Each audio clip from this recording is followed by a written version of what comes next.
आपको आतंकवादी घोषित कर दिया जाता है। 2 घटनाएं उन्होंने आपके साथ की तो उसी का बदला लिया आपको आतंकवादी घोषित कर। अखिलेश यादव से आपके रिश्ते कैसे हैं? आप बेंगलुरु गए? हाँ गए। अमित शाह से आपने भेंट की? हाँ भेंट की। क्या बात? अभिवादन स्वीकार कीजिए ब्रजेश मिश्रा का। और आपके लिए मैं एक विशेष पॉडकास्ट लेकर आया हूं। उत्तर प्रदेश के एक ऐसे राजनेता जिनका अपना एक बड़ा विस्तृत इतिहास है, जिन्होंने कई मुख्यमंत्री बनाए, कई मुख्यमंत्री बिगाड़े और खुद इंडिपेंडेंट रहकर एक नहीं बल्कि 7 बार लगातार अजेय विधायक रहे, दूसरों को भी जिताया, खुद की पार्टी के लोगों को भी जिताया, सरकारें बनाई और बिगाड़ी। तमाम राजा आए और गए, तमाम सरकारें बनी और बिगड़ी, तमाम मुख्यमंत्री आए और गए, लेकिन एक व्यक्ति उत्तर प्रदेश की राजनीति में लगातार पावरफुल होते गए, लगातार सत्ता में रहे, लगातार पावर में रहे और हर तरह की चुनौतियों को झेलकर आज भी अपने क्षेत्र में शीर्षस्थ खड़े हैं। आप लोगों ने अंदाजा तो लगा ही लिया होगा कि मैं किसके बारे में बात कर रहा हूं। 7 बार के एमएलए और 5 बार के कैबिनेट मिनिस्टर और उत्तर प्रदेश के सबसे चर्चित नेताओं में से एक रघुराज प्रताप सिंह राजा भैया, कुंडा से विधायक।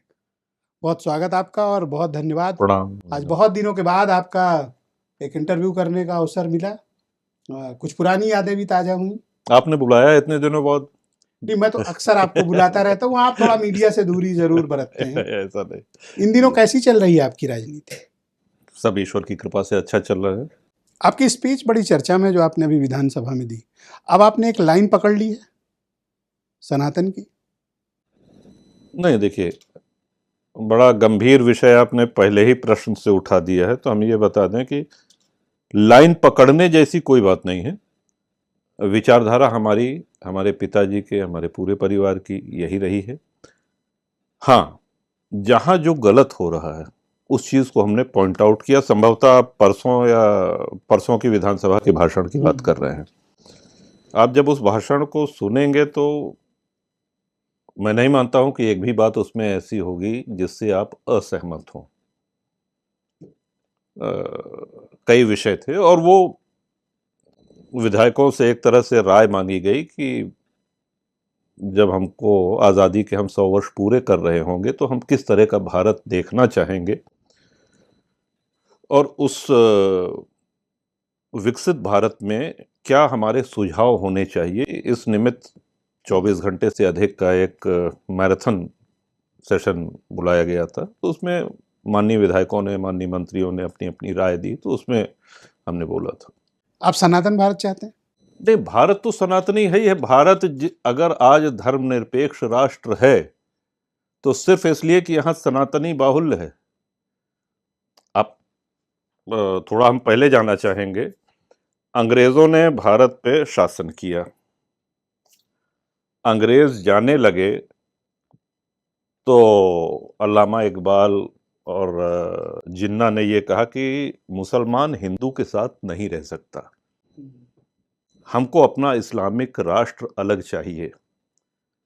अब ये गौर करने की बात है कि कभी भी हिंदू ने ये नहीं कहा कि हम मुस्लिम के साथ नहीं रह सकते, बल्कि हिंदुओं ने, जो मुस्लिम उस समय पाकिस्तान जा रहे थे, उनको रोका कि मत जाइए, हम यहाँ भाई भाई की तरह रहेंगे।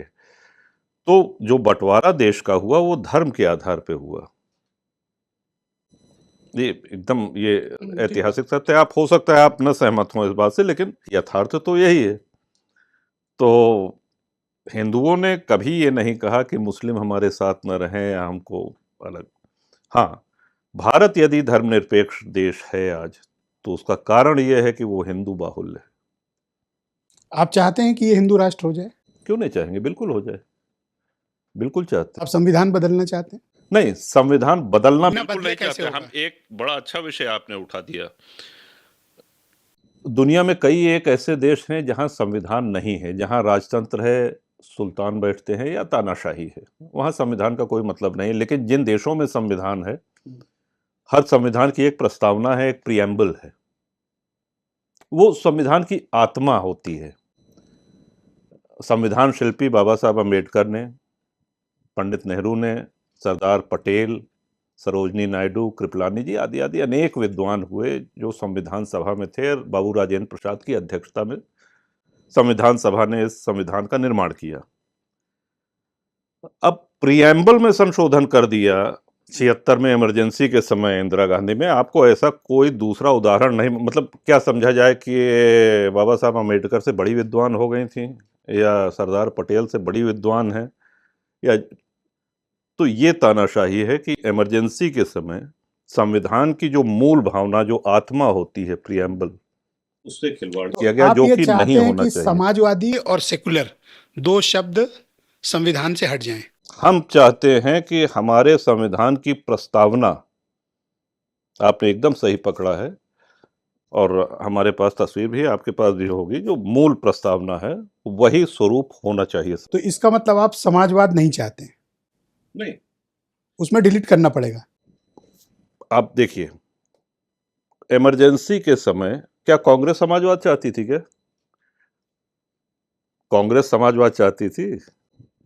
संशोधन तो इंदिरा गांधी ने किया है। समाजवाद से तो इंदिरा जी का 36 का आंकड़ा, यानी कि अगर समाजवादी आंदोलन देश में हुआ है, समाजवादी पार्टी की स्थापना हुई है, या समाजवादी सोच जो है, तो उसके डीएनए में कांग्रेस विरोध है।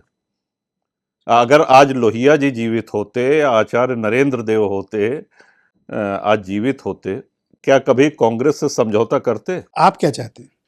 समाजवाद डिलीट किया जाए? नहीं, हम ये चाहते हैं कि जो प्रस्तावना हमारे संविधान में मूल रूप से थी, जो बाबा साहब अम्बेडकर ने लिखा था, जो बाबू राजेंद्र प्रसाद की अध्यक्षता में, जिसके सरदार पटेल सदस्य रहे, जो भी लिखा था वो यथावत रहना चाहिए। हमने हाउस में भी कहा था, हम फिर एक कह रहे हैं, अगर आपकी तबीयत खराब हो या किसी कोई अस्वस्थ हो, आप जाइए वैद्य के पास या डॉक्टर के पास, और उसमें अपना तिकड़म आप बैठाने लगिए, उनने कोई औषधि दी तो आप कहेंगे नहीं, इसको जो है गर्म पानी नहीं ठंडे पानी के साथ तो लो, और आप इस इसमें ये मानने से तो क्यों वो परहेज कर रहे हैं कि समाजवाद और सेकुलर डिलीट किया जाए? बिल्कुल जब करना, आप तो ये कहना पड़ेगा फिर आपको, तो हम कह रहे हैं, डिलीट जब करना पड़ेगा। हम बिल्कुल कह रहे हैं, समाजवाद और सेक्युलर शब्द दो डिलीट करेंगे तभी तो वो मूल भावना में आएगा। हम क्या कह रहे हैं तब से, मूल जो संविधान की प्रस्तावना है, आप चाहे जितनी बार हमसे पूछेगा हम वही कहेंगे। हम नहीं, मैं कोई अपनी बात ओरिजिनल आप में डर के ओरिजिनल नहीं चाहते पूछा हैं, हूं। बिल्कुल खुल के। हम तो हाउस में भी कहा आप हमने, समाजवाद और सेकुलर को संविधान से डिलीट कराना चाहते हैं, क्योंकि करेक्ट? क्योंकि हाँ, बाबा उसका साहब, आपके पास तर्क हाँ है, बिल्कुल, उसका आपके पास तर्क है। क्योंकि जिन विद्वानों ने संविधान को लिखा, रचना करी, बनाया, उन्होंने इन शब्दों को उसमें सम्मिलित नहीं किया, इसलिए। ओके, थोड़ा पास्ट में चलें। आप राजनीति में क्यों आए? आपके पास तो बहुत विकल्प थे। 1993 बड़ा अच्छा प्रश्न किया आपने। कोई पहले का विचार ऐसा नहीं था कि राजनीति में जाना है। लखनऊ विश्वविद्यालय से पढ़ाई करके घर पहुंचे, तो लोग आने लगे कि साहब आप चुनाव लड़िए। क्या उम्र थी तब आपकी? उस समय 23 साल। लगभग 23-24 वर्ष। आने लगे कि चुनाव लड़िए। पर कोई पॉलिटिकल हिस्ट्री तो थी नहीं, फिर क्यों आप पे लोग दबाव बनाए कि चुनाव लड़िए? क्षेत्र की जनता का स्नेह और विश्वास हमको प्राप्त है। उन्होंने कुछ देखा होगा, जनता जनार्दन ने, उन्होंने इच्छा व्यक्त करी कि 23 आपको साल में। लड़ना है, और उनकी इच्छा वो हमारे लिए आदेश। और 93 में पहला चुनाव लड़ा, और सबसे कम उम्र के और सबसे अधिक वोटों से जीतने वाले विधायक निर्दलीय। नियाज हसन को हरा के? नहीं, ताहिर हसन। ताहिर हसन। ताहिर। तो लोगों के दबाव में आप राजनीति आए, ये आपका नहीं, स्वभावगत दबाव में रुचि नहीं, नहीं थी? दबाव में नहीं, हम कहे सुझाव। आपकी अपनी जरूरत नहीं थी, आपका अपनी दिलचस्पी नहीं थी? दबाव शब्द नहीं, सुझाव हम कहेंगे। लोगों ने ये चाहा कि आप आइए, और हमारी भी इच्छा हुई, और इस तरह से राजनीति में आए। कोई राजनीतिक दल, किसी राजनीतिक दल के सदस्य नहीं रहे। थोड़ा सा आगे बढ़ते हैं। 1997 याद होगा आपको, किसी पार्टी की, जब 1996 में किसी पार्टी के पास बहुमत नहीं आया, तब बीजेपी और बीएसपी का 93 के बाद हाँ। 96 में फिर उपचुनाव हुआ, और किसी को बहुमत नहीं, मध्यावधि, और उसमें किसी को बहुमत नहीं आया। तो देन बीजेपी और बीएसपी का एक अलायंस हुआ, 93 में भी बहुमत नहीं मिला था, 96 में भी बहुमत नहीं मिला। अलायंस हुआ, मायावती चीफ मिनिस्टर बनी, नहीं कल्याण सिंह बनी। हम बताएंगे आपको। 96 में जब चुनाव हुआ तो जो आप कह रहे हैं कि किसी को बहुमत नहीं मिली, और 93 में जो सरकार बनी थी पहले नेताजी के साथ मायावती थी, उसके बाद मायावती जी को भाजपा ने समर्थन दिया। और कल्याण सिंह बने? नहीं, तब कल्याण सिंह नहीं बने थे, मायावती जी को समर्थन दिया था। आप ये 97 की बात कर रहे हैं? नहीं, अभी हम 93 की बात कर रहे हैं, आप सुने जाइए पहले। कालांतर में कुछ मनमुटाव हुआ भाजपा और बसपा में। अब फिर से मध्यावधि चुनाव 96 वाला आया। करेक्ट। 96 में फिर किसी को बहुमत नहीं मिली, तो 6 महीना कोई सरकार ही नहीं बनी, बिना सरकार के 6 महीना। 6 महीने बाद ये निर्णय हुआ कि साहब भाजपा और बसपा एक होकर के सरकार बनाएंगे, मिलकर सरकार बनाएंगे। और तो सवाल ये उठा कि मुख्यमंत्री कौन बनेगा। तो उस पर यह निर्णय आया कि साहब तय हुआ कि 6-6 महीने के मुख्यमंत्री होंगे। तो मायावती जी ने कहा कि पहले 6 महीने हम मुख्यमंत्री रहेंगे। अब जब 6 महीने का इनका कार्यकाल पूरा हो गया, अब बारी थी भाजपा की। कल्याण सिंह जी को मुख्यमंत्री होना था। इस पे मायावती जी ने आपत्ति करी कि हम कल्याण सिंह हमको स्वीकार्य नहीं है, किसी दूसरे अपना करने के बाद किसी दूसरे का नाम बताइए। इस पे भाजपा की तरफ से ये कहा गया कि आप ये निर्धारित नहीं करेंगे कि हम किसको मुख्यमंत्री बनाएं, आपका 6 महीने का कार्यकाल पूरा हो गया, अब अपना वादा निभाइए और भाजपा के जो भी जिसको भी चाहे भाजपा उसको आपको मुख्यमंत्री के लिए समर्थन देना है सदन में। काफी एक जद्दोजहद के बाद ये तय हुआ, मायावती ने समर्थन दिया, लेकिन बात बनी नहीं। वो 1-1.5 महीने में अलगाव हो गया। और यहां से आप पूछेंगे, हम बताते चले, आप बोलते चले, मुझे जहां पूछना है मैं पूछ लूंगा। जी बिल्कुल। अब 1 वर्ष के चुनाव होने के 1 वर्ष के अंदर ये सारी चीजें हो चुकी थी। 97 आ गया। 6 महीने तक सरकार नहीं बनी, 6 महीने मायावती जी रही, और मतलब 13 महीने और मान लीजिए 13 महीने 14 महीने कोई फिर से चुनाव के मैदान में जाना नहीं चाह रहा था। तो बसपा टूटी और जनतांत्रिक बसपा बनी, कांग्रेस टूट करके लोकतांत्रिक कांग्रेस बनी। इन लोगों ने 22 और 12 नहीं 22 कांग्रेस से टूटे और 12 बीएसपी से। जहां तक हमको याद आ रहा है 12 से अधिक संख्या थी, वो देखा जा सकता है। ठीक है। और प्लस निर्दलीय 7 और राष्ट्रीय लोकदल, इस तरह से करके भाजपा को कल्याण सिंह जी ने अपना बहुमत सिद्ध किया। अब यहीं पर एक कैच है, ये बीएसपी टूटी और निर्दलियों को एक किया गया, भूमिका रघुराज प्रताप सिंह की थी और उन्होंने बसपा को तोड़ा। उस समय जो दायित्व हमको दिया गया था, हमने उसको निर्वहन करने का पूरा प्रयास किया। और सही बात तो यह है कि हम भी नहीं चाहते थे कि चुनाव हो, जैसे अन्य एमएलए नहीं चाहते थे। नहीं, सिर्फ आप अपने चुनाव के इंटरेस्ट में इतना बड़ा जोखिम नहीं ले सकते थे, आप कुछ और बात थी। जितने लोग थे, मूल बात तो ये है कि कोई दोबारा चुनाव नहीं चाहता था। ठीक है, हमको जो दायित्व दिया गया, बसपा के बहुत से ऐसे विधायक थे जो हमारे परिचित थे, हमारे शुभचिंतक थे, हम उनके शुभचिंतक थे, तो हमने प्रयास किया और उस प्रयास में सफल हुए। कितने मेले तोड़े थे? अब तो बताने में कोई बुराई नहीं। नहीं, जाने दीजिए नाम, क्योंकि ये लगेगा कि बड़बोलापन है कि हम उनका नाम ले रहे हैं कि नहीं, नाम लेने की जरूरत नहीं। How many? अच्छी खासी संख्या थी, मोर देन 12। आपकी बीजेपी के साथ कोई डील हुई थी कि बसपा को तोड़कर समर्थन लाओ? कोई डील नहीं। उस समय एक फॉर्मूला ये तय हुआ कि साहब सब लोग तो मंत्री नहीं बन सकते हैं, लेकिन जो एक बार के हैं वो राज्य मंत्री और 2 बार के लोगों को कैबिनेट मंत्री बनाया जाएगा। उस फॉर्मूले में हमारा सेकंड टर्म था। आपने एक शब्द इस्तेमाल किया कि मुझे दायित्व तो दिया गया था। हाँ, किसने दायित्व दिया था? राजनाथ जी ने और कुछ और लोगों ने। पर आप तो उनके नहीं थे, तो आपको दायित्व तो कैसे दे दिया? व्यक्तिगत संबंध थे हमारे, आज भी हैं। व्यक्तिगत संबंधों के लिए आपने एक पार्टी तोड़ी? व्यक्तिगत संबंधों के लिए हम किसी भी हद तक जा सकते हैं। पर आपको लोग कहते हैं कि मिनिस्टीरियल बर्थ यानी आपको एक कैबिनेट मंत्री का पद वो ऑफर हुआ था कोई उस समय हम ही को नहीं, जितने लोग और टूट फर्स्ट के आए, time you become a chief हम मिनिस्टर। सच्चाई ये भी बता दें, हम अपनी ही बात नहीं कर रहे हैं, जितने लोग आए किसी से मंत्री पद की कोई बात नहीं हुई थी। पहले तो ये था कि संख्या पूरी करो, संख्या पूरी करो, ये हो रहा था। कितनों को पकड़े या क्या करना पड़ा ना था? पकड़े नहीं, समझाया गया, न पकड़ा गया न उठाया गया, सिर्फ समझाया गया, तर्क संगत बातें रखी गई और हर विधायक की अपने क्षेत्र के प्रति जिम्मेदारी होती है। 93 में मध्यावधि हो चुका था, फिर एक मध्या और वो दौर ऐसा था 89, 91, 93, 96 लगातार 3 बार मध्यावधि चुनाव हो चुके थे। मतलब जनता भी त्रस्त हो चुकी थी और लड़ने वाले भी त्रस्त हो चुके थे, पस्त हो चुके थे। सिर्फ यही कारण तो नहीं हो सकता ना? ये एक प्रमुख कारण था। अनेक कारण होते हैं, कई कारण हो सकते हैं, लेकिन ये प्रमुख कारण था। पर आपको डिपार्टमेंट बड़ा हल्का-फुल्का मिला, ये कैसी डील थी जिसमें आपने इतने प्रोग्राम इम्प्लीमेंटेशन कार्यक्रम हाँ, क्रियान्वयन 20 सूत्री जब कार्यक्रम इतना बड़ा आपने काम किया था, व्यक्तिगत संबंधों में आपने जाके एक पूरी की पूरी पार्टी तोड़ दी थी, वो भी मायावती की। ये जोखिम नहीं था? उस जोखिम के मुकाबले आपको रिवार्ड कम था। नहीं, बात रिवॉर्ड की नहीं है, ना हमने कोई मंत्री पद की मांग करी थी, ना हमने विभाग की कोई मांग करी थी। माननीय कल्याण सिंह जी ने जो उचित समझा दिया और हम खुश हैं, संतुष्ट हैं उसमें। पर कैसे ऐसी सहमति बन गई जिस व्यक्ति ने कहा था कुंडा का गुंडा? अच्छा, उसके बाद क्या हुआ, उसके बाद की भी बड़ी रोचक कहानी, वो भी हम बता दे रहे हैं। आदरणीय कल्याण सिंह जी से हमारा एक बार की पहले भेंट थी जब हम विधायक नहीं थे तब की।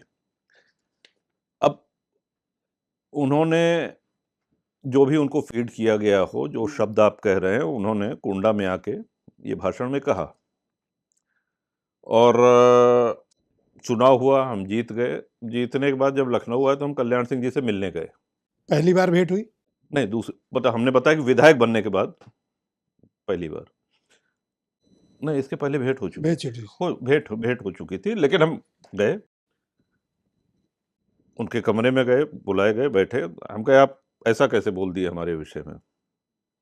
कह रहे, "आओ, आओ, आओ, कोई बात नहीं, ले आओ, मिठाई ले आओ और चलो, बात गई, ये वो।" बड़े स्नेह से, बड़े प्रेम से मिले। हमने भी कंफर्टेबल थे वो आपके साथ? बहुत कंफर्टेबल थे, बहुत कंफर्टेबल थे, बहुत पर कंफर्टेबल। आपको तो ठीक नेता नहीं मानते थे, तो कंफर्टेबल कैसे हो हाँ, गए? ये आप क्यों? कैसे क्योंकि कह सकते? आपने उनकी सरकार बनवाई, उनको चीफ मिनिस्टर बनवाया।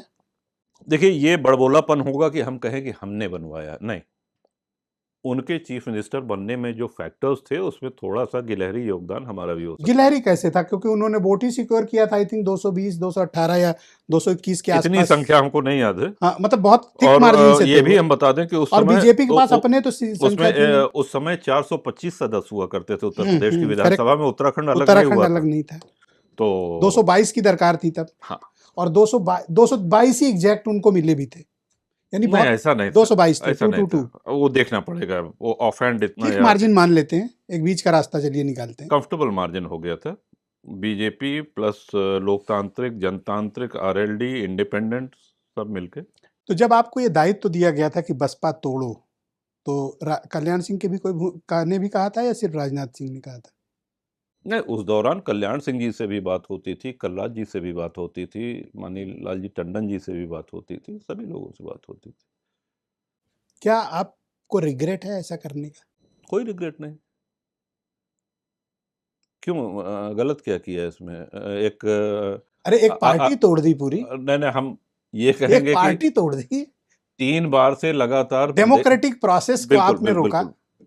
3 बार से लगातार मध्यावधि चुनाव हो रहे हैं, ठीक? प्रदेश को उससे बचाया।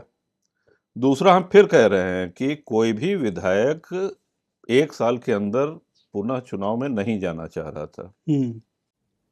याद तो आता होगा कि ये नहीं करना चाहिए था, कि ठीक किया था? नहीं, ठीक किया था, क्यों? क्यों उसका गलत आफ्टर किया? इफेक्ट याद है आपको, आपके साथ क्या हुआ? आप एक उसपे हम आतंकवादी लोग घोषित कर मैं आता हूँ उसी पे क्रमबद्ध उसपे चल। हाँ, बाद में चलिएगा, आप बोलते चलिए। देखिए, उस समय एंटी डिफेक्शन लॉ भी नहीं था, 1/3 की कोई बाध्यता नहीं थी, ये भी मेंशन करते चले हम। जो ये है कि लीगली करेक्ट कोई बट भी पार्टी पॉलिटिकली 1/3 इनकरेक्ट। के नीचे नहीं टूट सकती है, ये इसके बाद आया है। फिर 2002 में बहन जी लौट आती हैं, मायावती लौट आती हैं, याद है? जी हाँ। और आपको आतंकवादी घोषित कर दिया जाता है। हाँ। करा जाता है। जब पहली बार आपने सुना आपके ऊपर पोटा लगा और आप आतंकवादी घोषित कर दिए गए, आपको लगा कि वो गलती थी जब तोड़ा था उनकी नहीं पार्टी? नहीं, वो हमको कभी नहीं लगा। देखिए ऐसा है कि ये रिएक्शन था जो आपने बिल्कुल किया? वो बड़ी मजेदार एक घटना आपको बताते हैं कि एक एफआईआर होती है हमारे ऊपर और हमारे पिताजी के ऊपर। वो एफआईआर पहली एफआईआर प्रतापगढ़ की थी। तो उसमें ये था कि हम लोग जा रहे हैं और पिताजी ने कहा कि फल खाने का मन हो रहा है, और हमने जो है संतरा सेब केला ये सब फल वाले के ठेले से खरीदा। तो उसमें वो सामान पैक करने के बाद बताया कि इतना पैसा हुआ, इतने में हमने रिवॉल्वर निकाल के एफआईआर में ये फल वाले पे? हाँ, फल वाले पे, कि तुम्हारी हिम्मत कैसे पड़ी मुझसे पैसा लेने की, और जो मुझसे पैसा लेता है उसको मैं गोली मार देता हूं। ऐसा करके एक एफआईआर का मजमून बनाया। तैयार किया गया, जो कि हास्यास्पद था। तो पैसे दे के फल ले लेते? लेकिन सुनिए, ये एफआईआर एक संकेत था आने वाले दिनों का। एहसास हो गया था? बिल्कुल। आप तो जिस दिन ये एफआईआर हुई तो हम कहीं भागे वागे नहीं, हमने बढ़िया से अपना सामान पैक किया सूटकेस में, और जेल में जिन जिन चीजों की आवश्यकता पड़ती है, मंजन, ब्रश, साबुन, तेल, कंघी, ये सब रखा, कुर्ता पैजामा अपना पैक किया, और उस दिन से फिर हम प्रतीक्षा करने लगे कि आज नहीं तो कल जाना है। नहीं, गैंगस्टर लगता है, हिस्ट्री सीटर नहीं, लोग शुरू बनते में नहीं, हैं, वो पर बाद में आतंकवादी कैसे वो कोई? बाद में लगा। हम टेररिज्म पे ही फोकस करते हैं। अच्छा, तो पहले तो हम ये बता दें कि जिस दिन पोटा लगा है उसके 3 महीने पहले से हम जेल में थे। पोटा हमारे ऊपर लगा है 26 जनवरी को, गणतंत्र दिवस के दिन, और जेल हमको भेजा गया था 2 नवंबर को। नवंबर, दिसंबर, जनवरी, लगभग 2.5-3 महीने का ये कार्यकाल था। और पोटा एक राष्ट्रीय बहस का मुद्दा बना, न सिर्फ पत्रकारों के बीच में, न सिर्फ आम जनता में, बल्कि पार्लियामेंट में भी। संवेद सदन बुलाया गया आगे चल के, आपको याद होगा। लोकसभा और राज्यसभा एक जगह बैठी, एक साथ बैठी, और 2 केस पोटा के थे। उत्तर भारत में हमारा और दक्षिण भारत में वाइको साहब का। वहां पे जयललिता जी मुख्यमंत्री थी। तो 2 केस पोटा के भारत में उस समय चल रहे थे। संवेद सदन, वहां पे पोटा एक्ट रिपील हुआ मतलब उसको समाप्त किया गया संयुक्त सदन ने। लेकिन उसको समाप्त करने में एक क्लॉज छूट गया कि अब से पोटा नहीं लगेगा, जिसके ऊपर लगा है वो लीगल कंटिन्यू वो रहेगा। फेस करे। तो वो सारी प्रक्रियाएं, वो पूरा मुकदमा, वो सारी चीजें हमने फेस करी, और फेस करने में लगभग 2.5 से 3 वर्ष करीब विभिन्न कारागारों में आपकी रहे। मायावती से कोई खास अदावत रही है, या आप उन्हें पसंद नहीं करते हैं, उनकी राजनीति को, उनकी विचारधारा को? आपने एक आरोप और था, पता नहीं उसमें अब आप उसको सही बताओगे, अब कि बिल्कुल खोल के पूछ। 1995 में आपने गेस्ट हाउस में उन्हें जूता दिखाया, अरे नहीं, ऐसी चर्चाएं थी। हम बता किससे कहानी जो आपके बारे में मशहूर है। 1997 आप उनकी पार्टी तोड़ते हैं, तो 2 घटनाएं उन्होंने आपके साथ की, तो उसी का बदला लिया आपको आतंकवादी घोषित करके। अब बोलो। Yes please. जो स्टेट गेस्ट हाउस कांड है, उसमें ना तो हमारा नाम है, ना हमारी उपस्थिति है, ना हम इतनी हल्की हरकतें करते हैं। ये सब सड़क छाप हरकतें हैं कि किसी को जूता दिखाना खाना, ये बिलो स्टैंडर्ड काम है, और ना ही कोई। तो ये जिसने भी आपको बताया, कोई ऐसे ही बता दिया होगा। हाँ, दूसरी बात है कि मायावती जी के मन में ये अवश्य बात थी कि इसकी हमारी पार्टी तोड़ने में महत्वपूर्ण भूमिका रही है, या बड़ा एक्टिव रहा है, और आप गर्व से स्वीकारते भी हमसे कब करते हैं। और उन 12-13 को साथ में लेके चलते भी थे आप? साथ में लेके चलना तो हम नहीं कहेंगे, लेकिन हाँ, जब जहां आवश्यकता हुई हम लोग एक राय होकर के, रजामंद होकर के गए गवर्नर के यहाँ, या जहां भी जाना हो। आपकी राय में सबकी राय और हाँ, सबकी राय थी, सबकी राय थी। तो क्यों खटक गई? आपको बहन जी क्यों नहीं पसंद थी? क्या कारण था कि आप राजनाथ सिंह के व्यक्तिगत संबंध देखिए, निभा रहे हैं? कल्याण सिंह हमने मायावती जी को, अभी हमारा आपका साक्षात्कार हो रहा है, आपने ध्यान दिया होगा कि हमेशा उनके नाम के आगे जी हम यहाँ भी लगा रहे हैं। वो नहीं, वो और तो आप सबके साथ हमने कभी बंद कमरे में भी उनको कोई अपशब्द या हल्की बात नहीं कही है, न ये हमारे स्वभाव में है। हाँ, वो क्यों नाराज हो गए, इसका जवाब तो वही दे सकती हैं। बाकी बसपा से जनतांत्रिक बसपा वाला घटक बनवाने में जो भूमिका थी, उस पर हमारी आपकी चर्चा हो ही चुकी है। तो एक तरह से उसके ये रिपरकशंस कह लीजिए या उसका ये परिणति कह लीजिए। थोड़ा सा आगे बढ़ते हैं। 2003 मायावती की सरकार फिर गिर जाती है। ठीक, सितंबर 2003 मुलायम सिंह यादव शपथ लेते हैं जी, और आप आतंकवादी घोषित थे। बांदा की जेल में शायद आप थे, आप बोलिए तो बता दें। बांदा की जेल में थे। जी, तो फिर बसपा टूटी, फिर आपकी भूमिका, आपका नाम आया, फिर आपने बसपा टूटी, 37 एमएलए उनके तोड़े गए। आपकी क्या भूमिका थी? हम बताते हैं। कोटा में हम बंद थे विभिन्न जेलों में जब सरकार गिरी 28 अगस्त 2003, वो दिन याद है हमको। तो उस समय हम कानपुर कारागार में थे। अच्छा, मुकदमे हमारे ऊपर इतने लाद दिए गए थे, लगभग 55-60 मुकदमे हो गए थे।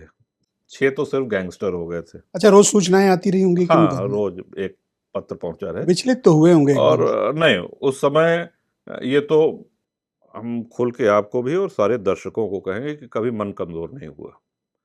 और हमारा स्पष्ट मानना है कि जैसे-जैसे एक-एक दिन कारागार के बीत रहे हैं, हमारी रिहाई और हमारी जीत वैसे-वैसे निकट आ रही है। तो कभी न विचलित होने दिया और हुए ना अपने जो समर्थक 250 से अधिक लोग बंद थे, न उनको कभी होने दिया। हालाँकि उनसे भेंट हमारी बहुत कम होती थी, हमको अलग जेल में तन्हाई में रखा गया था। यातनाएं दी गई? क्या चीज़? यातनाएं दी गई नहीं, कोई मतलब सुविधाएं न देना, हाँ, परेशान करना, सुविधा बैरक कुछ से न नहीं निकलने थी देना, और मिलने न देना। बाहर की दुनिया की कोई खबर नहीं, कोई खबर नहीं। पॉलिटिकल हलचल भी नहीं मिलती थी। जो अखबार आता था, चूँकि अखबार का ये नियम है कि बंदी को दिया जाए, लेकिन उसमें जितने भी राजनीतिक खबरें थी वो काट के, अब अखबार से अगर राजनीतिक खबरें काट दीजिएगा तो बचेगा क्या? तो एक वो वही फ़िल्मी पन्ना टाइप का और पीछे वो जो है भविष्य हॉरोस्कोप और स्पोर्ट्स वाला यही सब आता था वो।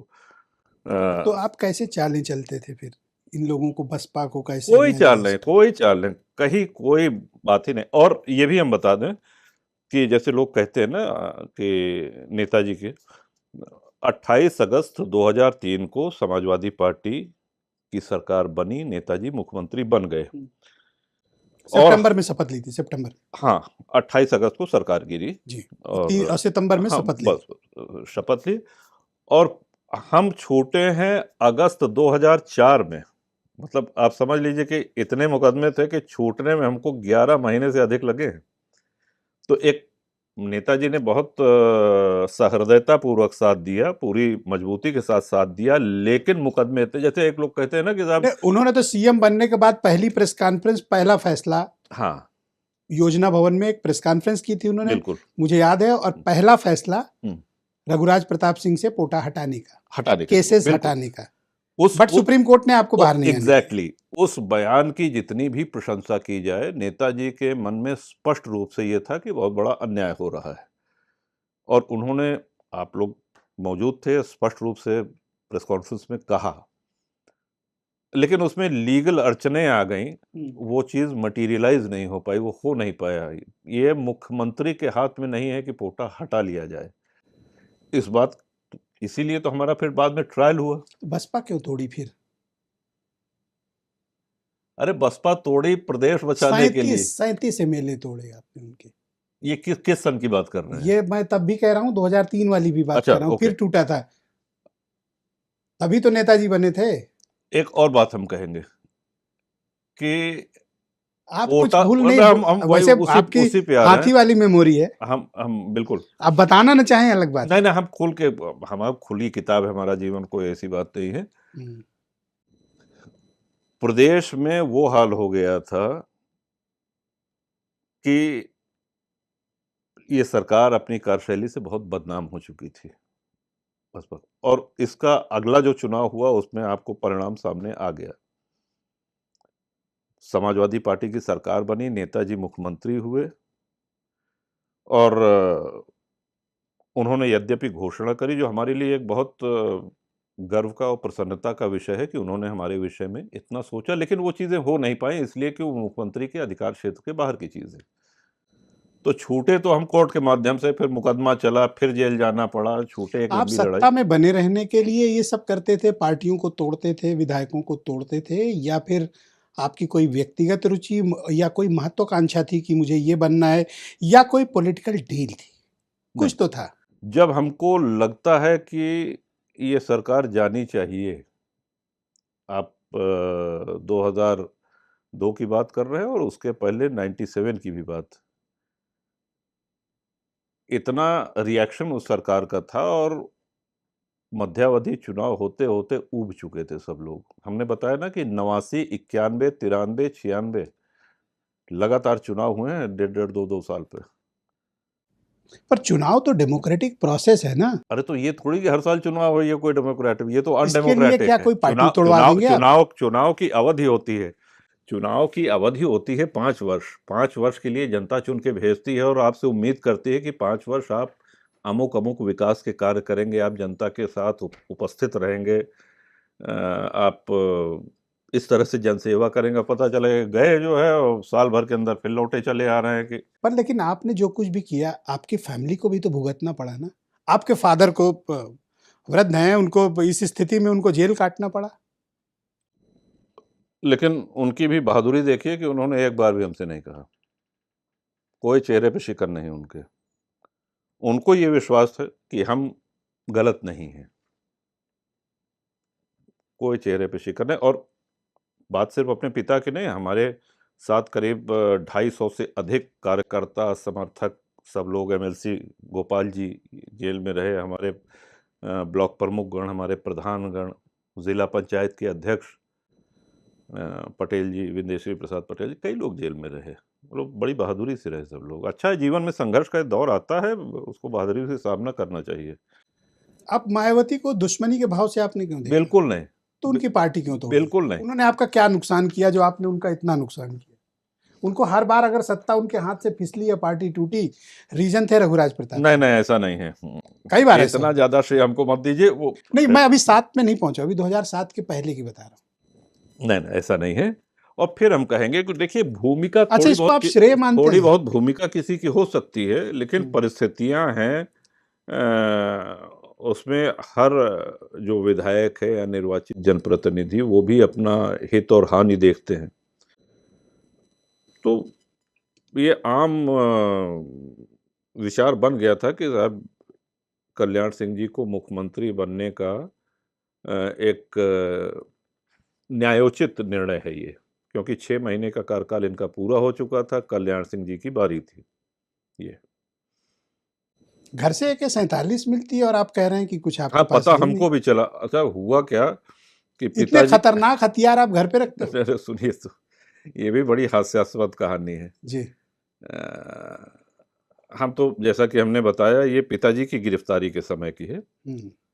और घर से नहीं, वो घर के बाहर एक चबूतरा है, नीम का पेड़ है मंदिर के सामने, वहां बैठे हुए थे।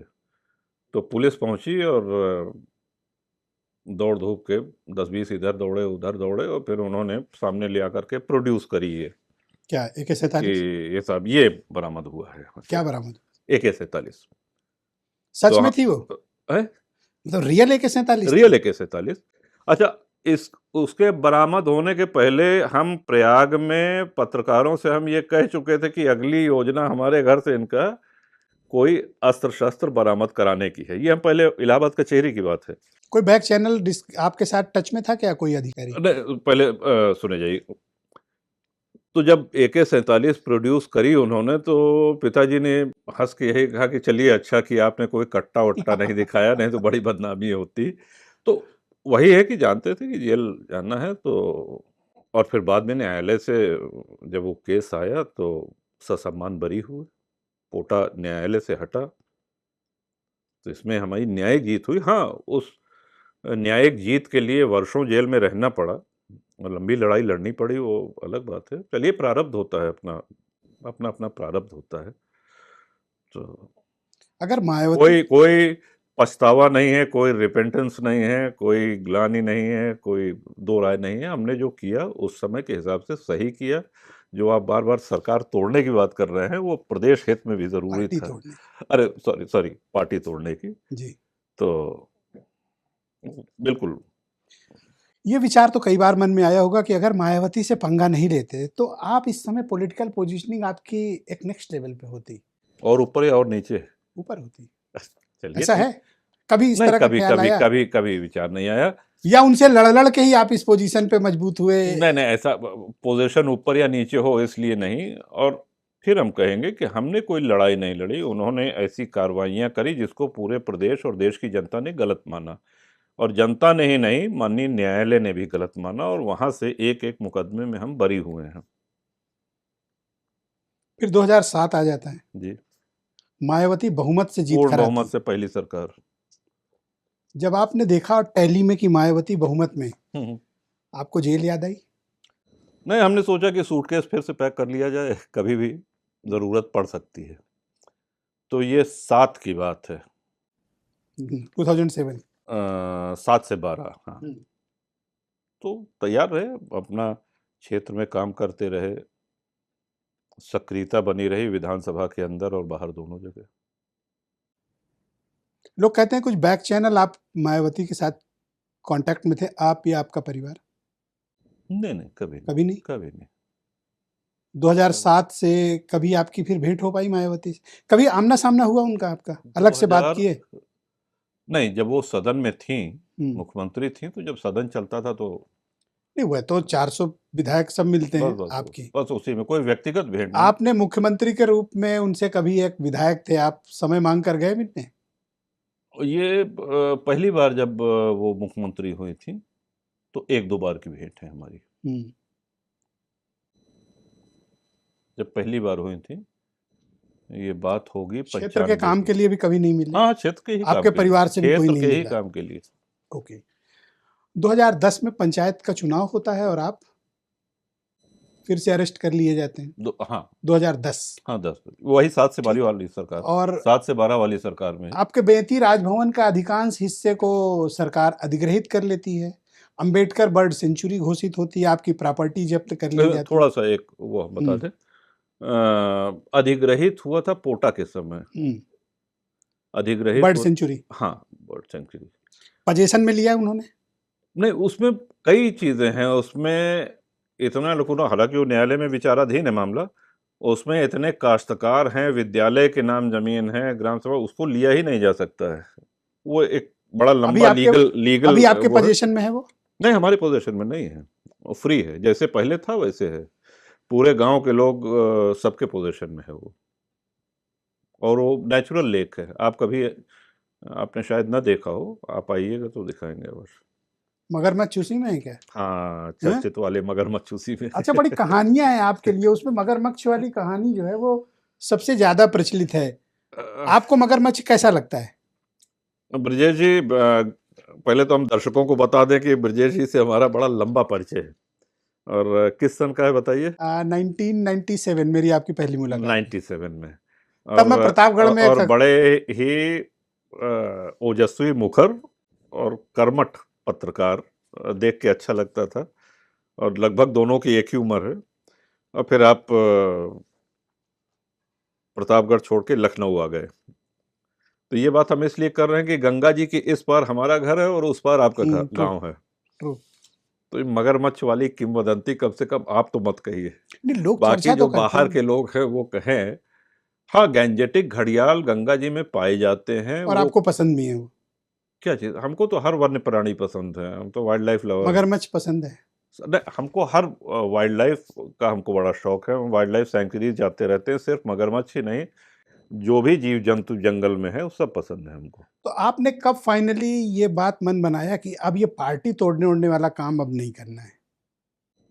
नहीं, ऐसा कोई मन नहीं देखिए, उस समय हम फिर कह रहे हैं आपको कि देश काल परिस्थिति के हिसाब से निर्णय होता है, और हम ये भी नहीं कहेंगे कि हम पूरा श्रेय अपने आप को दे रहे हैं कि साहब हम ही ने पूरा कर दिया, और कई लोगों की भूमिका थी, कई लोगों के सम्मिलित प्रयास से ये संभव हुआ। और सेंटर स्टेज पे भदरी हाउस हजरतगंज रहा करता था। हाँ, ये तो है।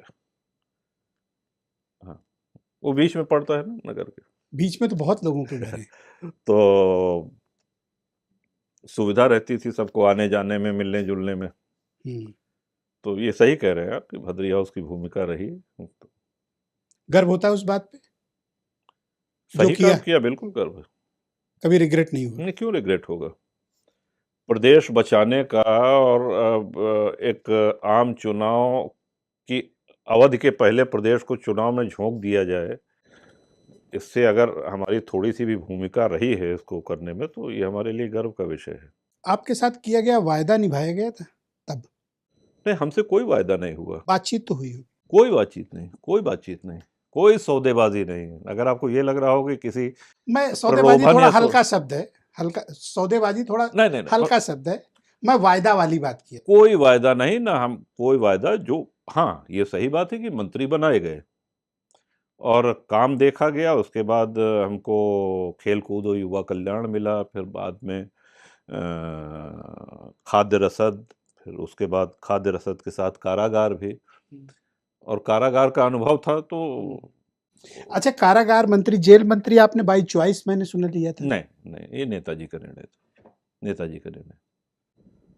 क्योंकि कुछ लोगों को आपको ठीक करना था। नहीं नहीं, वो ठीक करने के लिए जेल कोई जरूरी थोड़ी है कि जेल मंत्री बने तभी ठीक करेंगे, ऐसा कुछ नहीं।